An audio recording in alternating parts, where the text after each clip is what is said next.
Welcome to the Poetic Resurrection Podcast, where we explore perceptions. How self-reflecting questions can give you a better understanding of self. I'm your host, Sonia Iris Lozada. Stay tuned.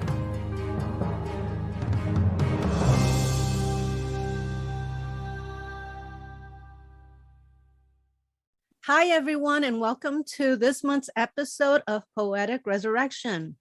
This month, we have Adriana Avila, a licensed therapist and grief educator. Welcome. Thank you, Sonia. Thank you for having me here. I'm really excited to do this podcast with you. Yes, and I thought because it has to do with grief, and we are in December, that many people go through grief at this time because they remember their loved ones. They remember people that have passed, or, it's a change of life. They might be grieving over a life or a career or whatever. So how are you an educator and how does that work? I mean, if someone comes to you and is going through grief, what are the steps? Yes. Thank you, Sonia. So as you mentioned, grief definitely shows up a lot, especially during the holidays. We're grieving the loss of our loved ones. We're grieving dreams. We're grieving careers. We're grieving the family we wish we would have had, right? Movies and social media and all sorts of places where the intact family, quote unquote, right? And oftentimes we're grieving that, or we're grieving the holidays we didn't have in childhood. I mean, there's so much grief, happening during this time that it is really important to acknowledge it and talk about it as we're doing in this podcast. When you talk about steps, grief is so organic. It really shows up randomly, right? Sometimes out of nowhere, it feels like it. Really taking it at your pace. And when somebody comes to me, I really meet them where they're at. Okay. Because one of the things is I'm grieving my parents, even though they haven't passed, but it's like I'm preparing myself for their passing, and it's very challenging. The anticipatory grief that you're feeling. Yeah. Yes, absolutely. Yeah. So that is one of the things. Another thing I grieved was, I've grieved passing of friends and stuff like that. But recently it was career. I gave up on a career, kind of, and then it started coming back to me. How would you tell somebody out there I know it's all organic and it depends on the person, but what are some of the steps that they can take if they're not going to a therapist? Or, like acknowledging or being more awakened to their emotions. Yeah, absolutely. And we need to heal it. We need to feel it to heal it, right? And we need to feel those emotions. We need to sit with those emotions, whatever that means, right? So that can mean sometimes maybe it shows up in a sense that you're at the grocery store and it just showed up out of nowhere. Right? You're walking down the aisle and you saw some cookies that reminded you of that person, right? Or you're at a pet store and it reminds you of your pet that passed away. So really, sitting with your emotions in the sense of taking it step by step, taking it in a pace that doesn't shock your nervous system. And what I mean by that is, when those emotions do show up, we may be afraid of them. Right? It may be confusing. We may feel lost. We may feel an intense sadness show up at that time. And of course, depending where you're at, it'll show up in a different way. And sometimes acknowledging the sense of, my grief is showing up right here, right now. And maybe I really miss mom, or I really miss my dog, right? Or I really miss whomever you are missing at that moment, or whatever you're missing at that moment, acknowledging that is what you're missing at that moment. It's important because our grief needs to be witnessed. Our grief needs to be seen, as David Kessler talks about it. It really needs to be acknowledged. And sometimes in those moments acknowledged by us, community is really supportive to our healing. And that can mean a person that's your go-to. That can be a therapist, that can be a group, that can be whatever you feel. In community, we really heal in community. And sometimes that's not always easy, right? Because sometimes we may go to people and they don't understand what we're feeling, right? Or they may invalidate us without, being ill-intended, but they are uncomfortable with their own grief, or, they don't have the words maybe to share with us as well too. So, really finding that community that gets you, that supports you. I've also found the opposite of that, is someone that won't let go of their grief, and you can't talk to them. It's the same thing over and over again. And I found myself that I said, at the point that you're feeling, you need to talk to someone professionally, because I don't have I could be an ear, but it's the same thing all the time. And I can't do anything about it. And so, but I don't want to be dismissive, but there are people that they don't change. It's the same thing over and over again. And they go into a loop. And I wish that they would get help. And I know a lot of people are fearful of the financial impact that might have, because a lot of them are grieving their jobs that they lost. So it's, it's hard. I know that you got into this grieving process because of your own journey. Mm-hmm. So can you tell us a little bit about that? Are you willing to share it? Yes, absolutely. So yes, I fell into the world of therapy without even being aware that this was the path that I was going to take. And it has just unfolded in such a humbling way, professionally and personally, to be able to sit with my patients, whether it's in group and individually, and be present to their grief, be present to what they're experiencing. So it really has unfolded for me. And, my grief journey started early on in my life. Grandparents passing away. My paternal grandpa passed away when I was in high school. Mm-hmm. And I was beyond close to him. He was like a second dad to me. So that hit me really hard. And I went through life not even knowing that, I was having grief first, and that I was grieving, milestones when I graduated high school, or when I graduated bachelor's degree, master's degree, or when I had moments to share with him. I didn't understand what was going inside of me and feelings that I was having until I went through my own journey, through school and my own therapy and my own groups, and through the grief educator program and grief yoga, that I started connecting deeply to the grief that I had lived throughout the years, not only with my grandfather, but friends and my dogs and aunts, and all my parents have passed away.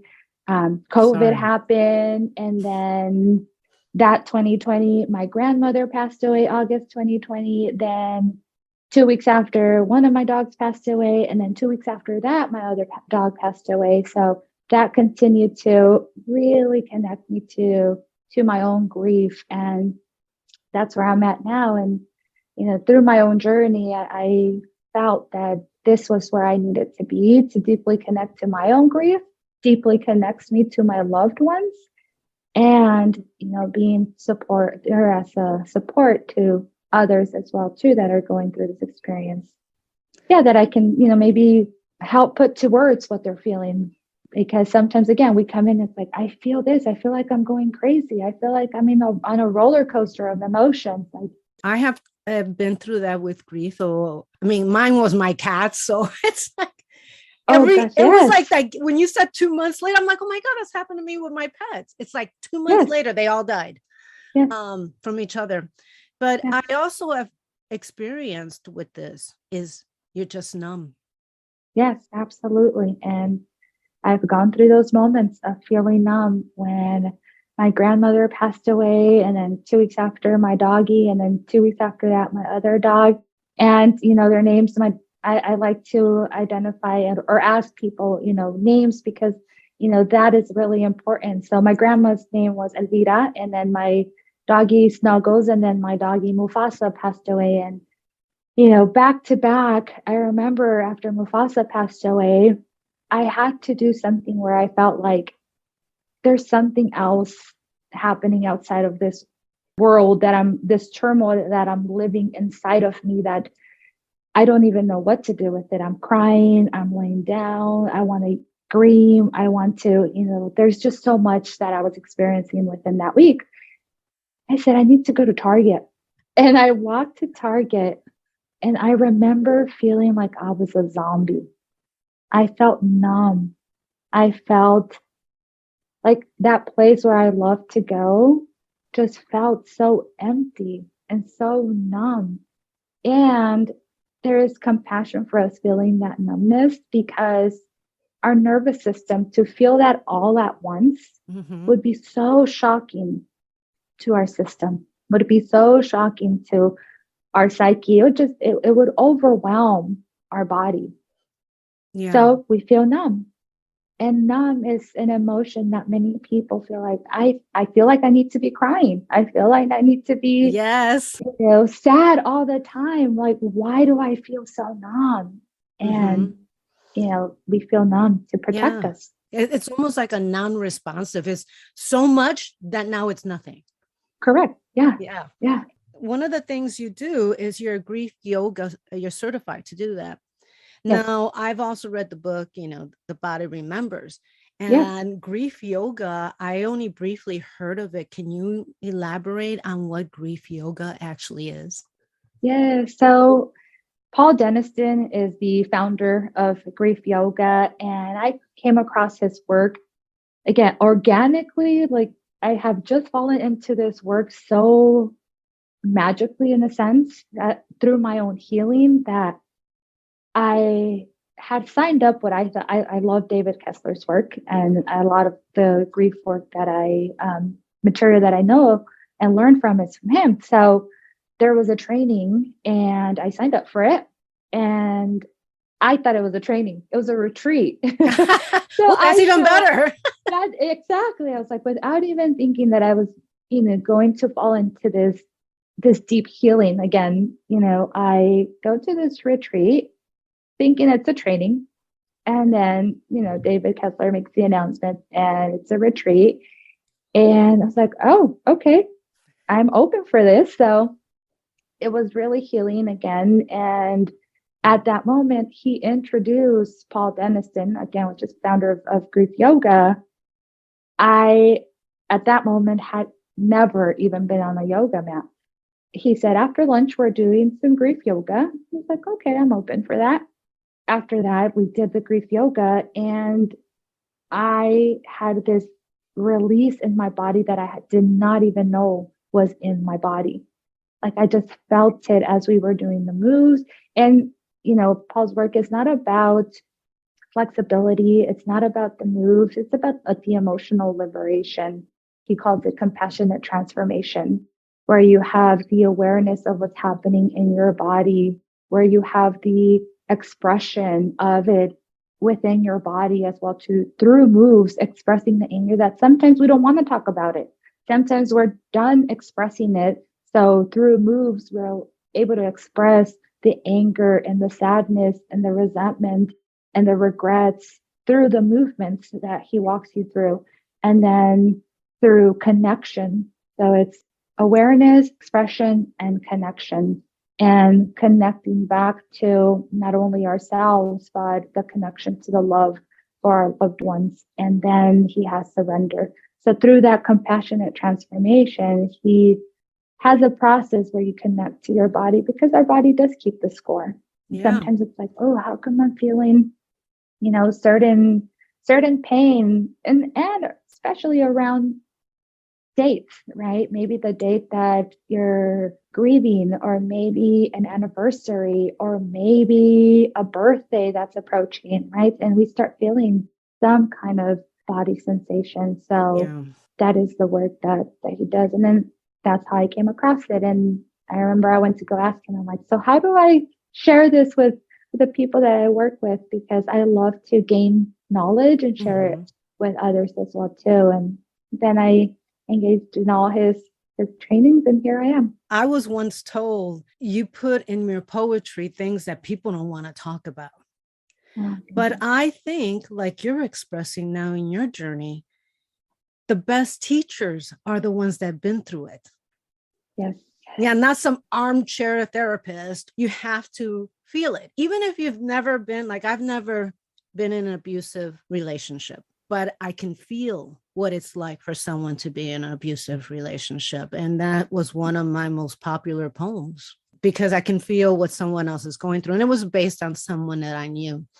Mhm. I think that that's the best teachers are the people that actually go through it. And instead of being angry, learned and said, hey, let me take what I've learned and let me help somebody else. Maybe they don't have to go through what I went through, or at least I can walk them through it. I think that that is really fascinating. You know, you're willing to be vulnerable and yet help people. And can Yeah, you talk about vulnerability and how that relates with grief? absolutely. Vulnerability definitely shows up in grief, right? Because we are raw. Yeah. We are feeling the feelings. And, in grief, what also shows up is our past experiences. And what I mean by that is our childhood experiences, right? The messages that we received growing up. And what I mean by that is if somebody said, you need to stop crying, you need to toughen up, we don't express anger here, or, it was scary to express anger.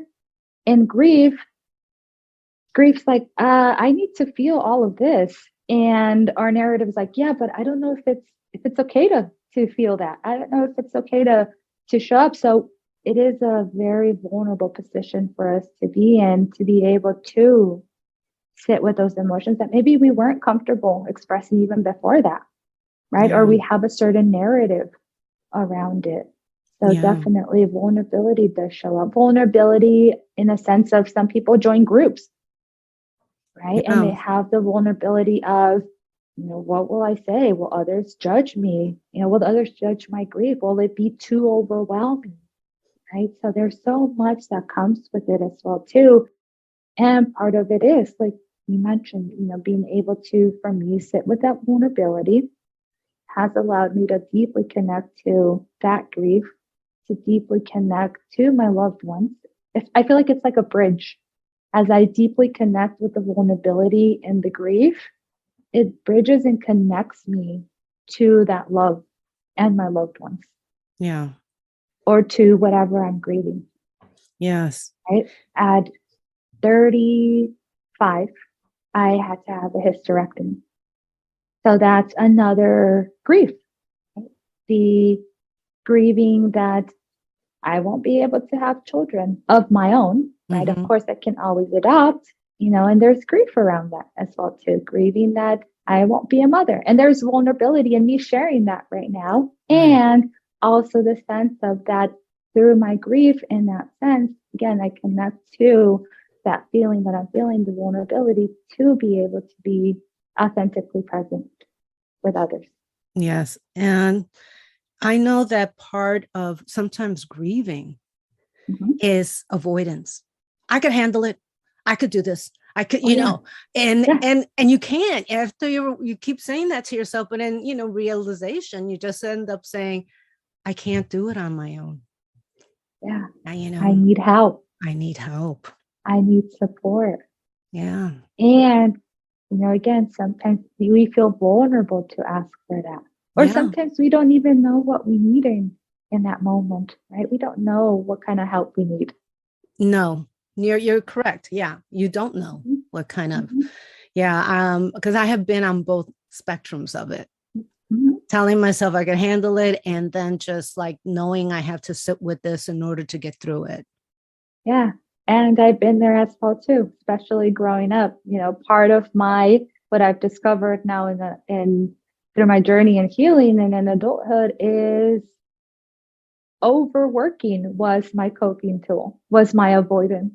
I Yeah. immersed myself in when my grandfather passed away. His name was Jose. When my grandfather Jose passed away, I immersed myself in school. I started being busy with school. I had no idea that's how I was coping, right? And then, going throughout the years, I, worked a lot. I did this. It became natural to me. And then I uncovered, oh, being busy was my coping, Mm-hmm. was the way for me to distract myself, was the way for me to go through all those emotions that I was going through. Yeah. I could totally sympathize and know exactly what you're talking about. I was at a job that was stressful. I didn't know it was as stressful as I thought it was. And I ended up leaving for a month. I got operated on my foot. And then I realized I don't want to go back. Mm-hmm. And everything started coming up, Mm-hmm. and that's where I got my first poetry book. I needed an outlet Yeah. to go to. And so on this podcast, we promote self-healing and Mm-hmm. self-worth, it was Mm-hmm. through writing, through getting help. And I really like that you do the grief yoga. Mm-hmm. Now I love this one, Uh-huh. EMDR. Oh, yes. I love EMDR. Yes, I love EMDR as well. So EMDR is eye movement desensitization reprocessing. I know that's a mouthful. Mm-hmm. And again, I came across EMDR organically. I did EMDR myself, which, I noticed the pattern here that what I've done through my healing, I love to learn it to share it with others as well too. And that's how EMDR came about. And I became trained, I became certified, and I share it with my patients as another tool that I can bring and offer as well too. And at their pace, if that's something they're wanting to do, then we do EMDR. It's a process. It's very healing.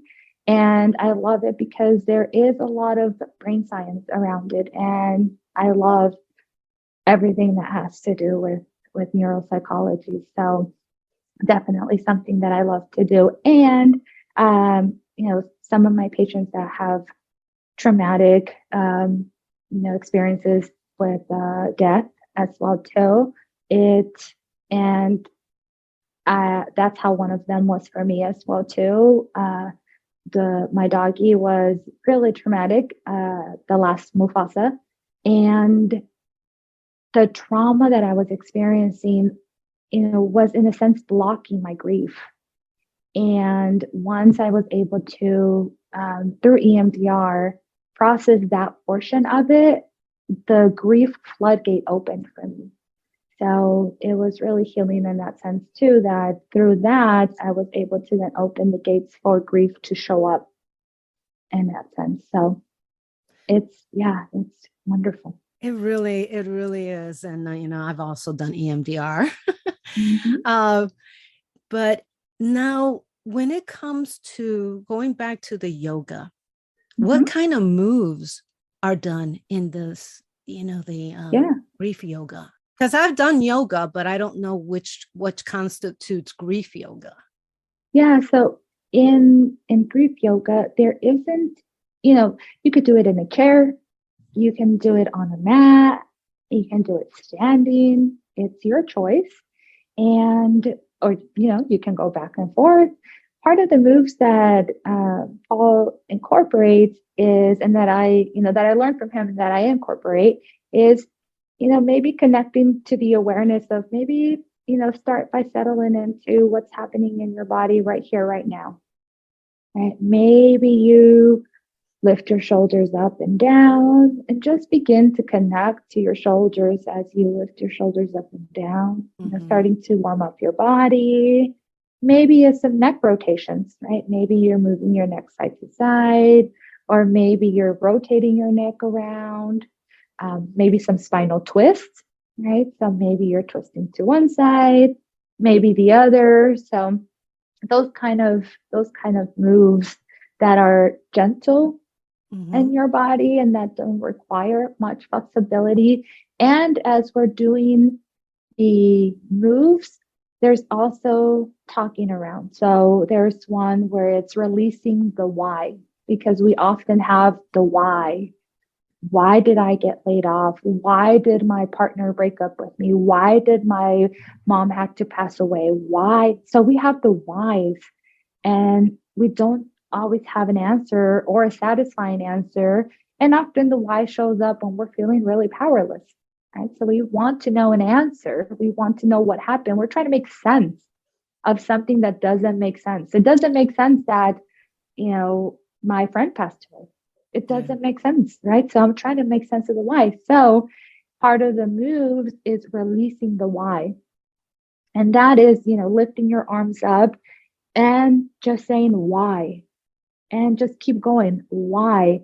And as you're lifting your arms up just to the sky, why, and saying why, you feel a release happening. And then there's another move to release anger or resentment or regrets or anything that you're holding on to. He calls it breaking the chains. So you put one arm above the other, and then whatever you want to break away from. Let's say you want to break away from the anger that I'm feeling about whatever it is. So you have one arm above the other, and then you release you break the chain, and then you just release it. And he engages breath and movement and sound again, because that is a lot of way to express it. So as you're breaking the chains and releasing that anger, you just go like, and just releasing that.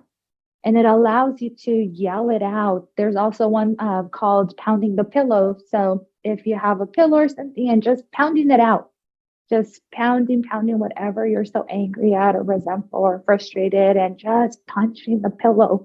Again, there's just a sense of release with that. So, and sometimes I tell people, hey, if you need to throw a tantrum, where you are in your space and you feel safe in your home or wherever, in your space that you feel comfortable, and you need to just stomp and jump up and down and punch at the air and just go, yell it out, grunt it out, whatever it is, because sometimes that is the emotional release that we need. Yeah. Sometimes we don't even need to say, I'm angry, or I feel angry, or we don't need to say that. Sometimes it feels like I just need to yell it out. I just need to grunt. I just need to say, I'm so angry that now my parents not here, that now I have to do this. And now there's, absolutely way to express it. So those are some of the moves and some of the ways. That's amazing. I mean, when you're talking, I'm like, oh, I remember that's why I took kickboxing. Yes. And I got my gloves and I loved it. I did it. It was an incredible workout. I just wanted to like crash after it. But I remember the instructor saying, what's good about you? You're not afraid to hit. And I'm like, no, you don't understand. I'm here because I want permission to hit.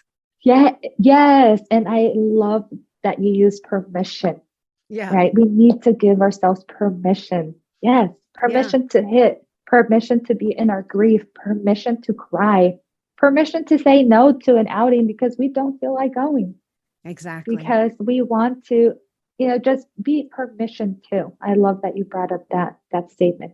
Permission to kick. Yes. Kick it out. Yeah. Kick I it wanted out. to really hit something. And yes. I know me, I'm not going to hit a person, but I wanted to hit something. And in kickboxing, I had permission to hit things. Mm-hmm. Exactly. And like you Granted, said, we're not going to, sometimes the bags hit you back, but. Yes. And that is, whatever your outlet is, have an outlet. It's much needed, because if not, it gets stored in our body, and, in our, it gets stored, and our grief needs to be expressed, because grief is connected to our memories and our love and all the experiences that we've had with our loved ones. I mean, and sometimes we won't grieve, we'll grieve maybe we wish we're grieving maybe a parent we wish we would have had, right? Yeah. Maybe our relationship wasn't that loving, nurturing relationship, right? But we're grieving the fact that that's what I would have wanted from my parent, or that's what I would have wanted from my partner. but having permission to really express it. And again, whatever your outlet is, for me, it was running. I ran so fast, and now I run 5Ks, 10Ks, half marathons, whatever it is that involves running to honor my loved ones. So I do certain runs to honor certain people in my life, depending on the run that I'm doing. So I wish I was more like you. I can't run. I yeah. walk fast. I used to sprint, but Hey, and running, walking, yes, walking is an outlet, kicking it out, drawing, whatever it is that your outlet is, find what works for you, because it's not a one size fits all, right? Like what works for me may not work for somebody else, or it may, right? Or, again, grief is so unique to us, and there's not a one size fits all. It's not linear. There's not stages, although there is, within the books that we'll read, it's a guide in a sense, but there's not, a way to, this is what's happening now and this is what's happening next, because it shows up so organically. It just shows up. Yeah. And I think that you are a true example of what is, when the student is ready, the teacher will come. Yes. Yes. And it is so true, because when I've gotten into certain things, and especially this podcast, nobody knew who I was. And I went out and I asked some well-known people, would you do the podcast? And they said, yes. I go, oh, okay, then I'm supposed to be doing this. Yes. Yes. I'm supposed to be doing this. I'm supposed to be reaching out. So in closing, what would you like to tell the audience if they are grieving or they just need help? What is your advice, if you have any, or some last minute thoughts that you would like to share with the audience? You're not alone, although it feels at times we're very alone. It feels very isolating, like we're on an island alone. Again, at your pace, at your time, take it one step at a time. My grandma used to say, un día a la vez, which means one day at a time. And that's how oftentimes I will remind myself, one day at a time, one step at a time, one breath at a time, whatever works for you, take it at your pace. Grief is organic. It will show up. Grief bursts will show up.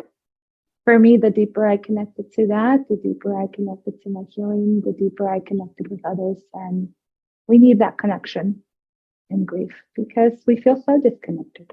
It is. It's a rupture in a relationship or a rupture in a career, etc. So find what connects you at your pace. Right. Because it feels like sometimes you've had the rug pulled out from under you. Because you don't know how to be stable anymore. You just Yeah, your world turns upside down and it feels like shattered glass on the floor. You're trying to pick up the pieces one step at a time. So really taking it in a very compassionate way with yourself, being very kind and gentle with yourself through this process. That it's a really rough time, of course, to feel all those feelings, and allowing yourself compassionately to connect to that grief. And I think that's a really key word, self-compassion, because sometimes we're so hard on ourselves. Like, I should be over this. I should get over it. If I talked about it, I should be over it. And it can take as long as it's going to take. And I love that you bring that up as we're closing, Sonia, because I've heard that a lot. People come into my office and like, Adriana, it's been 2 years. It's been 3 years. So-and-so told me that I should have been over it. We don't get over grief. You don't just wake up one day and like, oh, I don't miss, my loved one, or I don't miss my pet, or I don't know. Like, I mean, how can we be asked to move? How can we be asked to get over something like that? Right? Grief will be with us throughout our lifetime. It will walk alongside with us. It will transform. It won't be as painful. Yes, it feels really painful, especially at the beginning. It does have a transformation to it, and it will be with us in our heart. It will be with us walking alongside us. It's not something to get over. It's not like it's a cold. You don't get over it. Yeah, it's very true. Because I mean, I always told myself too, it's like, oh, it's been so many years to get over it. And I was being unkind to myself. Be gentle and sit with your grief. I want to thank you so much for being on Poetic Resurrection. I will put your contact information in the notes. Mm-hmm. Do you have a specific web address that you would like people to contact you on? I'm on different sites. So I am on the David Kessler site. So if you go there, you'll find me there. I am, I'll send my actual site, and I am starting an Instagram. Doesn't have a lot of information yet, but it will have a lot of information coming up as well too. And it's called Grieving I Am. So I will give you all of that information, Sonia. And I so thank you. And I'm so grateful for having me and having this podcast, because it's so needed and it's valuable information. So I thank you and appreciate you taking the time to do this. Thank you so much. Thank you, Sonia. Thank you for listening to the Poetic Resurrection podcast, available on Apple iTunes, Spotify, Amazon Music, Google Music, and many other podcast platforms. Please visit us and subscribe to our newsletter at poeticresurrection.com for the latest information and updates.